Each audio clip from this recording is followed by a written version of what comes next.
नमस्कार विद्यार्थी मित्रांनो, इंटिग्रेशन यामध्ये आपण टॉपिक शिकत होतो इंटिग्रेशन बाय सबस्टिट्यूशन मेथड.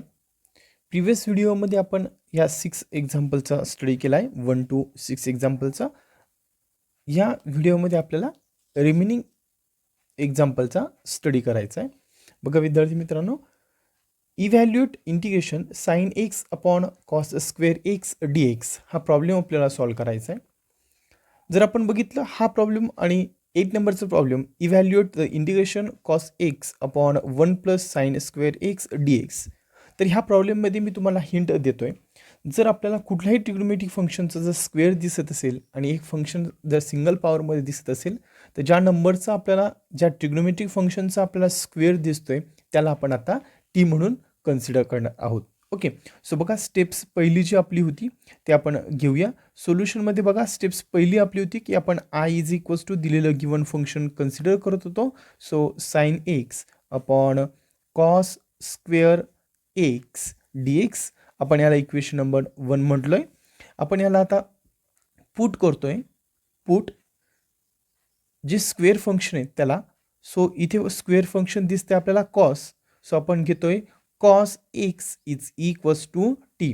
बघा आपण स्क्वेअर नाही घेते, फक्त जे फंक्शन आहे ते घेतोय है ना. इथे कॉस स्क्वेअर एक्स हे पूर्ण फंक्शन आहे, पण आपण पुट करताना फक्त कॉस एक्स हीच व्हॅल्यू पुट करतोय. ओके, सो याला आपण इक्वेशन म्हणतोय सेकंड. ओके, आता ही जी आपण व्हॅल्यू पुट केली आहे, आता ह्याला काय करूया, इक्वेशन नंबर 1 मध्ये पुट करूया आणि त्याप्रमाणे त्याला सॉल्व्ह करूया. ओके, किंवा हे पुट डायरेक्ट करत असताना डायरेक्ट पुट नाही करायचं आपल्याला. हे पुट करण्याआधी आपल्याला काय करायचं, याचा डेरिव्हेटिव्ह फाइंड करायचा, तो नंतर ना याच्यामध्ये पुट करायचा. ओके, सो आपण याला डिफरन्शिएट करतोय. Differentiate with respect to t. Okay, sorry, with respect to x. कोणाला, इक्वेशन सेकंडला विथ रिस्पेक्ट टू एक्स आपण डिफरन्शिएट करतोय. सो काय बघायला मिळेल डिफरन्शिएट केल्यावरती, तर बघा आपल्याला फॉर्म्युला माहिती आहे, डेरिव्हेटिव्ह ऑफ कॉस एक्स है ना. कॉसचा डेरिव्हेटिव्ह आपण फाइंड करतो है ना. कॉसचा डेरिव्हेटिव्ह काय असतो, तर मायनस साइन एक्स असतो. ओके, सो आपण याचा आन्सर राईट करतोय minus sine x. Okay, minus sine x म्हणजे याचा जो आपल्याला डेरिव्हेटिव्ह भेटणार आहे तो काय भेटतो, डायरेक्ट मायनस साइन एक्स भेटतोय. सो आपण याचा आन्सर येतोय मायनस साइन एक्स. आणि नंतर काय करायचं, डेरिव्हेटिव्ह फाइंड करायचं कोणाचा, टीचा विथ रिस्पेक्ट टू एक्स. म्हणजे ते आन्सर काय असेल, D t upon d x. Okay, आता टीच्या टर्म एका बाजूला घेऊया आणि एक्सच्या टर्म एका बाजूला घ्या. बघा इथे डी एक्स दिसतोय, म्हणजे हा एक्स आपण इथे डिवाइडला इकडे आणला तर काय होईल, तो मल्टिप्लाय होईल. So minus sine X D x is equals to आपल्याला मिळत आहे डी टी. ओके, आता ऑब्झर्व करा, आता आपल्याला हे जे लेफ्ट हँड साईडला दिसतंय हे आणि इथे क्वेश्चन जो दिसतोय त्याच्यामध्ये जर आपल्याला हे मॅच होत असेल तर आपण डायरेक्ट काय पुट करणार आहे, डी टी इथे पुट करणार आहे. पण आपण जर ऑब्झर्व केलं तर इथे काय दिसतंय, कॉसचा डेरिव्हेटिव्ह साइन एक्स इथे प्रेझेंट आहे ना, पण इथे मायनस साइन आला आहे. सो आपण मायनस साइन इकडे शिफ्ट करूया, म्हणजे आपल्याला टर्म बघायला भेटेल sine X D x is equals to D T. म्हणजे आता न्यूमरेटरमध्ये साइन एक्स आणि डी टी याच्या ठिकाणी आपण काय पुट करणार आहे, साइन एक्स आणि डी एक्स याच्या ठिकाणी आपण काय पुट करणार आहे, डी टी पुट करणार आहोत. ओके, सो आपल्याला प्रॉब्लेम बघायला भेटतोय. इथे आपण राईट करूया फ्रॉम इक्वेशन फर्स्ट बिकम्स, आपण इक्वेशन फर्स्ट याच्याप्रमाणे आपण याला सॉल्व्ह करतोय. सो आपल्याला प्रॉब्लेम बघायला भेटतोय I is equals to integration of, ह्या पूर्ण टर्मच्या जागी आपण काय पुट करतोय, डी टी. ओके, हा मायनस आणि इथे द्यायचं राहिला, sorry, minus D T. So आपल्याला आन्सर बघायला भेटतंय मायनस डी टी आणि अपॉन इथे काय कॉस स्क्वेअर आहे ना, आपण फक्त कॉसची व्हॅल्यू टी पुट केली होती, म्हणजे इथे काय पुट करायला लागेल, टीचा स्क्वेअर. ओके, आणि आता ह्या टर्मचं आपल्याला इंटिग्रेशन फाइंड करायचं असेल. ओके, आपल्याला एक्स रेस टू एनचं फॉर्म्युला माहिती आहे बघा, integration of x raise to N D X काय असतं, आपण पॉवरने एकने इन्क्रीज करतो, दॅट इज एन प्लस 1. आणि जी इन्क्रीज केली पॉवर आपण ती काय करतो, डिनोमिनेटरमध्ये राईट करतो आणि पुढे कॉन्स्टंट इंटिग्रेटर कॉन्स्टंट लावतो, that is plus C. Okay, so त्याचप्रमाणे आपण याला सॉल्व्ह करूया. बघा आता ही मायनस साईन मी ती इंटिग्रेशनच्या आधी पुढे घेतो, म्हणजे आपल्या इथे बघायला काय मिळेल, एक्स रेस टू. बघा डिनोमिनेटरमध्ये ही जी पॉवर जर बघितली तर ती काय +2 आहे, ती जर न्यूमिनेटरमध्ये नेली तर ती काय होणार आहे, -2 डी टी होणार आहे. ओके, सो आता आपण याच्यासाठी फॉर्म्युला यूज करतो ह्यावाला. So minus t raise to -2 आणि +1 -2 + 1 आणि जी नवीन पॉवर मिळाली ती आपण काय करतो डिनोमिनेटरमध्ये राईट करतो. सगळ्या ठिकाणचं इंटिग्रेशन निघून गेलं आहे म्हणून आपण काय लावतो integrator constant that is +c. So आपल्याला फायनल सोल्युशन मिळतं आहे -t⁻² -2 + 1 आहे दॅट इज सोल्युशन मिळते आपल्याला -1. ओके आणि अपॉनमध्ये पण काय येणार आहे -1. ओके सो आता बघा ही पॉवरवरती न्यूमरेटरमध्ये निगेटिव्ह आहे. ही जर मी डिनोमिनेटरला शिफ्ट केलं तर ती काय होणार आहे पॉझिटिव्ह होणार आहे. सो आपल्याला फायनल सोल्युशन मिळतं आहे बघा हा निगेटिव्ह एकमेकांना काय करेल पॉझिटिव्ह करेल. सो आपल्याला सोल्युशन बघायला मिळतं आहे 1/t. इथे काय राहिला +c इथे राहिला +c. ओके काय लक्षात आलं याच्यावरनं ही काय आपण डिनोमिनेटरमध्ये आणला कारण इथे निगेटिव्ह होती तो डिनोमिनेटरमध्ये आल्यावरती काय झाला पॉझिटिव्ह झाली. बघा जसं इथे डिनोमिनेटरमध्ये होती ती काय होती पॉझिटिव्ह होती. मी जी न्यूमरेटरमध्ये शिफ्ट केलं म्हणजे ती काय झालं निगेटिव्ह झाली. का न्यूमरेटरमध्ये शिफ्ट केलं मी कारण मला हा फॉर्म्युला यूज करायचा होता.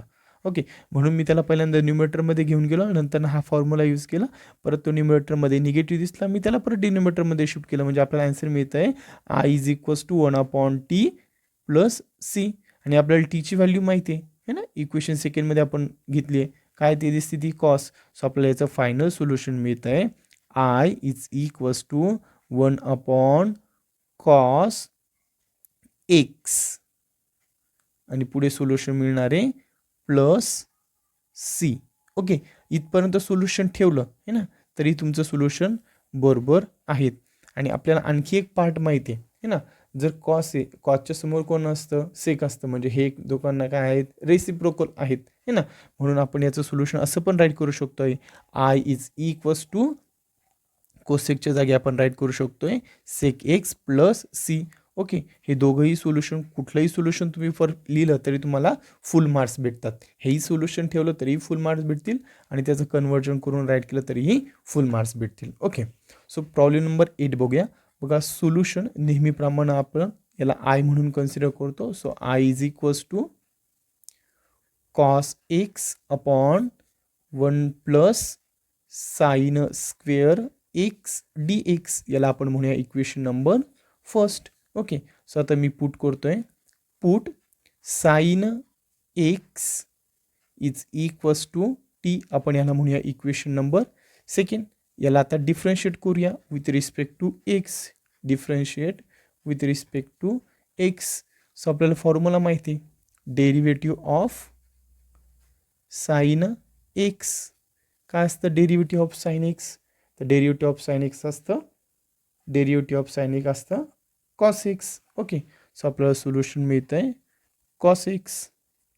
So derivative of sin x with respect to x घेतोय आपण म्हणजे आपल्याला आन्सर मिळतं cos x. सो मी इथे लिहिलं आहे cos x आणि = ह्या टीचा डेरिव्हेटिव्ह आपल्याला घ्यायचा आहे कोणाच्या विथ रिस्पेक्ट टू x सोबत म्हणजे ते काय मिळणार आहे dt/dx. परत xच्या टर्म आपण एका बाजूला घेऊया म्हणजेच मिळते आपल्याला cos x × dx = dt. Okay आता ऑब्झर्व करा इथे cos x dx दिसतंय तेच तर आपल्याला न्यूमरेटरमध्ये ऑब्झर्व होतं है ना. सो डायरेक्ट आपण म्हणूया equation first become. So from equation first become I = integration of व्यवस्थित व्हॅल्यू पुट करा. ह्या पूर्ण टर्मच्या जागी आपण काय पुट करणार आहे dt पुट करणार आहे आणि अपॉनला काय दिसतं इथे 1 दिसतोय. सो हा 1 ॲज इट इज राहील प्लस इथे काय दिसतंय sin² t दिसतंय आणि साईनच्या वेळी आपण काय घेतलं टी घेतलं तर म्हणजेच काय येईल इथे टीचा स्क्वेअर येईल. ओके आता ह्या टर्मचं आपल्याला इंटिग्रेशन फाईंड करायचं आहे. ओके मग ते ह्या टर्मचं इंटिग्रेशन फाईंड करत असताना मग आपण एक फॉर्म्युला शिकलो होतो इन्व्हर्समध्ये है ना.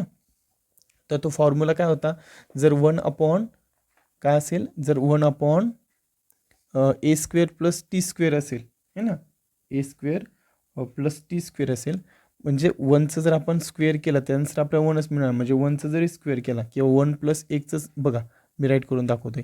सिन्स आपल्याला एक फॉर्म्युला माहिती आहे कोणता तर इंटिग्रेशन ऑफ 1/1 + x² है ना इथे ॲक्च्युली 1चा पण स्क्वेअर असतो 1चा स्क्वेअर 1च असतो म्हणजे 1 + x² dx.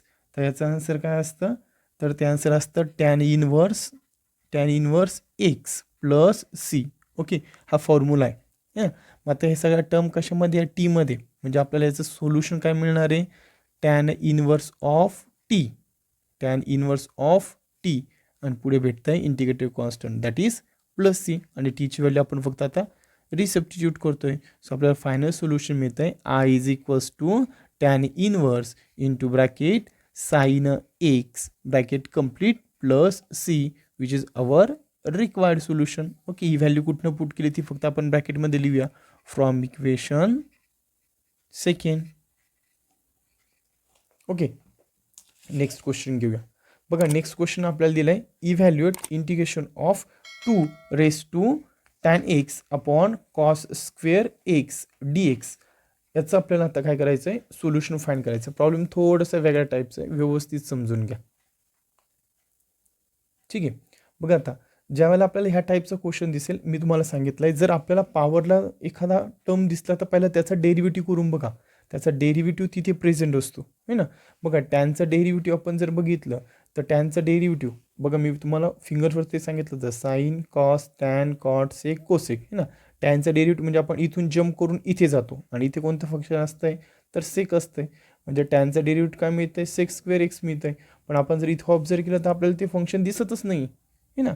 पण आपल्याला एक पार्ट माहिती आहे बघा, 1 कॉस है ना, रेसिप्रोकल आहे. आता आपण एक्झाम्पलमध्ये पण बघितलं, म्हणजे कॉसच्या ठिकाणी आपण काय राईट करू शकतोय तर सेक राईट करू शकतोय है ना. सो आपण हा गिवन प्रॉब्लेम आहेत ना तो आपण असा राईट करूया. बघा आय इज इक्वल्स टू है ना, हाच प्रॉब्लेम म्हणजे आपल्याला कसं राईट करता येईल, integration of 2 raise to tan x आणि into sec square x D x असं आपल्याला राईट करता येईल है ना.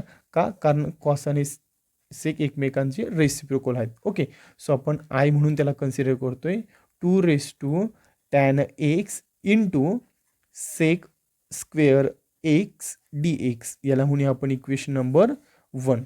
ओके, आणि आता पुट करताना आपण घेतोय पुट, काय करतोय आपण tan x is equals to t put करतोय. का टॅनच घेतला, कारण त्याचं डेरिव्हेटिव्ह सेक स्क्वेअर एक्स तिथे प्रेझेंट आहेत म्हणून है ना. आणि मी तुम्हाला हिंट दिले पॉवरला असेल तर त्यालाच आपण टी कन्सिडर करतो. ओके, सो आता याला आपण डिफरन्शिएट करूया. Differentiate with respect to x, कुणाला इक्वेशन सेकंडला. सो आपल्याला माहिती आहे बघा derivative of tan x with respect to x याचं सोल्युशन काय असतं, sec square x. Okay, so आपल्याला याचा आन्सर काय रेट करता येईल, टॅनचा डेरिव्हेटिव्ह म्हणजे सेक स्क्वेअर एक्स आणि इज इक्वल्स टू टीचा derivative with respect to x सोबत that is d t upon d x. Okay, हे ब्रॅकेटमध्ये काय लिहिलं तर मी हा फॉर्म्युला लिहिला आहे ना, याचा डेरिव्हेटिव्ह हा असतोय म्हणून मी इथे लिहिलं. आता एक्स एक्सच्या टर्म एका बाजूला घेऊया, टीच्या टर्म एका बाजूला घेऊया. So sec square x into d x is equals to D t मिळालं. आता हे आपल्याला एक्झाम्पलमध्ये ऑब्झर्व होते का बघा, इक्वेशन आपण सेकंड हे कन्सिडर करतो. ॲक्च्युली याचं ट्रान्सफॉर्मेशन याच्यात केलं आणि याला इक्वेशन नंबर 1 आपण आता कन्सिडर केलं. बघा सेक स्क्वेअर एक्स आणि डी एक्स याच्या ठिकाणी आपण काय राईट करू शकतोय तर डी टी राईट करू शकतोय. सो आपल्याला इथे आपण राईट करतोय फ्रॉम इक्वेशन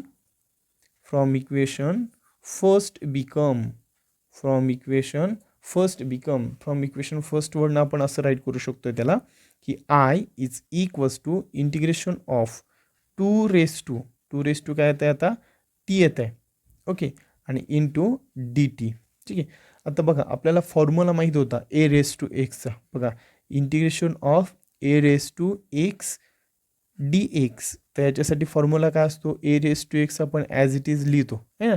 डेरिव्हेटिव्ह असेल तर लॉग ए याला मल्टिप्लाय करतो. पण आता आपल्याला इंटिग्रेशन फाईंड करायचं आहे म्हणजे तो लॉग ए कुठे येणार आहे तर डिनोमिनेटरमध्ये येणार आहे. फॉर्म्युला नीट व्यवस्थित लक्षात घ्या आणि ती इंटिग्रेटिव्ह कॉन्स्टंट प्लस सी लावणार आहे. कन्फ्यूज करू नका, डेरिव्हेटिव्हचे फॉर्म्युले हे वेगळे आहेत आणि इंटिग्रेशनचे फॉर्म्युले हे वेगळे आहेत.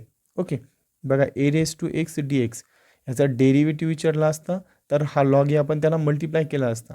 पण आता इंटिग्रेशन म्हणून याच्या टर्मला हा काय आला डिवाइडला आला. ओके, सो आपल्याला याचं सोल्युशन असं बघायला भेटेल 2 रेस टू टी आणि अपॉनला असणार आहे अपॉन लॉग ए ने येणार. ए का इथे ए होता म्हणून ए आला, तर इथे 2 ए म्हणून काय येईल 2 येईल आणि पुढे काय असणार आहे प्लस सी. ओके, टीची व्हॅल्यू आपल्याला माहिती काय आहे ती टॅन. सो आपण ती फक्त रिप्लेस करूया. सो आपल्याला सोल्युशन भेटत आहे आय इज इक्वल्स टू 2 त्याच्या पॉवरला हा नीट व्यवस्थित लिहा टॅन एक्स है ना, आणि ह्या 2च्या अपॉनला काय दिसतंय ते log 2 आणि ह्या दोघांना पूर्ण काय आहे तर plus see that is integrated constant. Okay, so which is our required solution. इथे आपण ब्रॅकेटमध्ये राईट करूया की व्हॅल्यू आपण कुठनं पुट केल्या, इक्वेशन सेकंडवरनं पुट करूया. So from equation second. Okay, बघा नेक्स्ट प्रॉब्लेम आपण ऑब्झर्व करूया. इथे जर बघितलं तर आपल्याला दिसतंय sine square x into cos x D x आणि पुढे म्हटलं इव्हॅल्युएट. ओके, सो आपल्याला नेहमीप्रमाणे आपण याला काय करणार आहे, आय म्हणून हे फंक्शन आपण कन्सिडर करणार आहोत. सो बघा integration of sine square x into cos x D x आणि याला आपण म्हणतो इक्वेशन नंबर 1. बघा मी आत्ताच तुम्हाला सांगितलं होतं की ज्याचा स्क्वेअर आपल्याला तिथे प्रेझेंट असेल है ना, बघा याचाही स्क्वेअर प्रेझेंट होतो पण याचा जर आपण डेरिव्हेटिव्ह जर फाइंड केला ना तर ते 1 मध्ये येतं आणि 1 म्हणजे याला परत आपल्याला न्यूमरेटरमध्ये घेऊन जावं लागतं, तर ते सेक्स स्क्वेअर एक येतं आणि मग टॅनचा डेरिव्हेटिव्ह लगेच तिथे आपल्याला ऑब्झर्व झाला होता. मग तसं इथे जर आपण बघितलं तर साईन दिसतंय आणि साईनचा डेरिव्हेटिव्ह का असतं तर कॉस असतो है ना, म्हणजे आपल्याला लगेच पटकन हिंट लक्षात आली है ना. सो आपण इथे पुट करूया, put sine x is equals to t, याला म्हणूया आपण इक्वेशन नंबर सेकंड. आता राईट करूया differentiate with respect to x.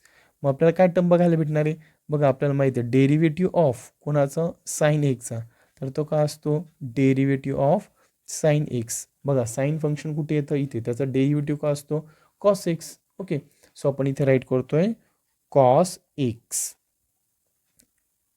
So आपण ह्या साईनचा डेरिव्हेटिव्ह कॉस हा फाइंड केला. सो आपल्याला मिळतं आहे cos x is equals to टीचा derivative with respect to x सोबत that is d t upon d x. Okay, परत एक एक्सचा टर्म एका बाजूला घेऊया that is cos x D x is equals to D t. आता नेक्स्ट स्टेपमध्ये आपण ऑब्झर्व करा, हे जे आपल्याला आपण जे आता डेरिव्हेटिव्हचं फाइंड केलं तेच आपल्याला इथे दिसतंय बघा कॉस एक्स डी एक्स है ना, म्हणजे ह्या पूर्ण ठिकाणी आता आपण काय रिप्लेस करू शकतोय तर डी टी रिप्लेस करू शकतोय आणि साईनच्या ठिकाणी आपण काय रिप्लेस करू शकतोय तर टी रिप्लेस करू शकतोय. So from equation first become आपल्याला अशी टर्म बघायला भेटते I is equals to integration of t square कुठून आणला तर साईनचा स्क्वेअर होता म्हणून sine square into d T. Okay, so आपल्याला फॉर्म्युला तर माहितीच आहे इंटिग्रेशनचा, integration of x raise to N D x, तर तो फॉर्म्युला काय असतो x raise to n plus 1 upon n plus 1 आणि पुढे integrated constant that is plus C. So आपण आता याच्यामध्ये एक टर्म ॲड करूया. So t raise to 2 plus 1 upon 2 plus 1 आणि पुढे integrated constant that is plus C.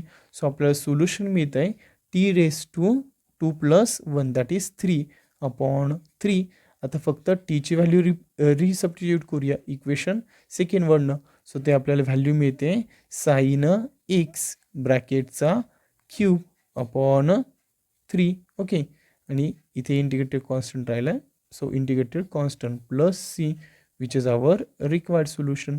He value कुठनं पुट केली तर फ्रॉम इक्वेशन सेकंड इथनं आपण ही व्हॅल्यू पुट केली आहे, सो ती आपण ब्रॅकेटमध्ये राईट केली. ओके, सो नेक्स्ट प्रॉब्लेम आपण घेऊया. नेक्स्ट प्रॉब्लेम जर आपण ऑब्झर्व केला तर प्रॉब्लेम दिसतोय evaluate integration of e raise to x into bracket x plus 1 upon sine square into bracket x into e raise to x D x. Okay, ह्या टाईपचा problem आहेत. ठीक आहे, तर हा एक प्रॉब्लेम आणि याच्यासारखाच आणखी एक सिमिलर प्रॉब्लेम आपल्याला घ्यायचा आहे. सो तो प्रॉब्लेम म्हणजे प्रॉब्लेम नंबर 11 आणि प्रॉब्लेम नंबर 12 हे दोघं बी सेम प्रॉब्लेम आहेत. फक्त इथे काय दिसतंय तर साईन स्क्वेअर एक्स हे आपल्याला फाइंड करायला विचारलं जातं आणि इथे काय येतं कॉस येतं. ठीक आहे, म्हणजे हा बाकीचे एकदम स्टेप सिमिलर आहेत. ठीक आहे, सो ह्या रिमेनिंग 4 एक्झाम्पल्स व्हिडिओ आपण नेक्स्ट लेक्चरमध्ये घेऊया. ओके, सो व्हिडिओ आता आवडली असेल तर व्हिडिओला लाईक करा, कमेंट करा, चॅनलला फॉलो करा आणि वरती नोटिफिकेशन आयकॉन बेल ते हिट करून ठेवा की जेणेकरून 7 PM ला आपण जी व्हिडिओ अपलोड करतो आहे त्याचं पहिली नोटिफिकेशन तुमच्यापर्यंत पोहोचेल. ओके मित्रांनो, एक रिक्वेस्ट आहे तुम्हाला की ह्या व्हिडिओला जास्तीत जास्त लाईक करा, तुमच्या मित्रांपर्यंत शेअर करा तुम्ही जास्तीत जास्त लाईक करायचं कारण असं आहे की यानं कोणताही रेव्हेन्यू जनरेट होत नाही आहे. फक्त काय होतं की यूट्यूबचं जे अल्गोरिथम आहे की इतरांना ह्या व्हिडिओ दाखवण्यासाठी यूट्यूबला थोडीशी हेल्प त्याची होती है ना. जेवढे जास्त लाईक्स होतील तेवढे जे गरजवंत विद्यार्थी त्यांच्यापर्यंत आपल्याला ही व्हिडिओ पोहोचवायची हे आपलं टार्गेट आहे. Okay, so thank you.